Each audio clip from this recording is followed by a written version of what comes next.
I stop her, I'll shoot. Stop her! No? Anything else? Did you say Simon Says? That's Richard Dreyfuss and Emilio Estevez reprising their roles as cop partners tracking criminal behavior in another Stakeout, a so-so sequel to their surprise so-so hit of 1987 called Stakeout. This time the boys are partnered with comic actress Rosie O'Donnell in staking out a cabin occupied by a witness in a mob trial. I could use some help up here, please. Help your mother.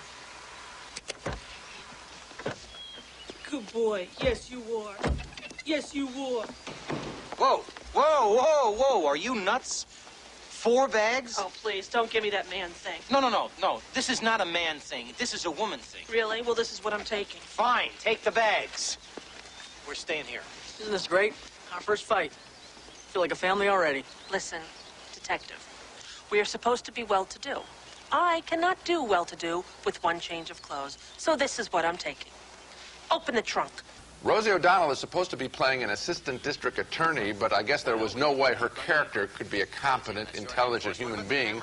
It's easier to make her into a stooge. Aren't you drinking, Chris? No, not anymore. Too many funny hats. Oh, honey. Oh, honey, did I make that too strong? No, it's fine, thank you. Honey.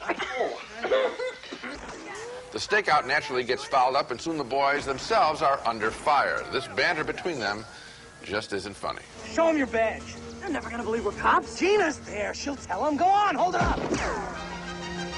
Wait a minute. Why don't you show them yours? You think I'm crazy?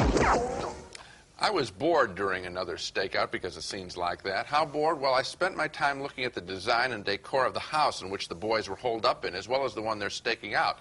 The furnishings were cheap, but as I looked around, and I had plenty of time to study it in quite detail, the design was actually nice of those houses. So if you're thinking about building a summer house, you might want to check out this film. Unfortunately, all too often, however, some actors got in front of the beams, and I couldn't see the best part of another Stakeout, the wood.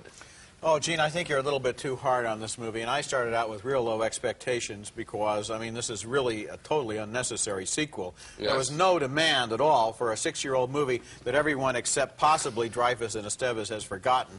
But on the other hand, what began to grow on me was the comic situation. In particular, I'm surprised you didn't mention Dennis Farina, who lives next door. Yes. And the couple next door, they're staking them out, but at the same time, they inadvertently get to know them, and they invite them over to dinner. And the dinner scene in this movie, culminating with Farina believing, instead of realizing that he's the dangerous guy, he thinks they're the dangerous people, and he's trying to eat his dessert as fast as he can. I laughed as hard during that scene as any scene I've seen in a year. I thought it was really funny, and there was some other stuff in the movie that was funny too. I think he's in a lot of beer ads now, Dennis Farina, and he has had some cop roles too. Typically, he's a good actor. He is credible, and that was the only scene I think in the picture that I did like.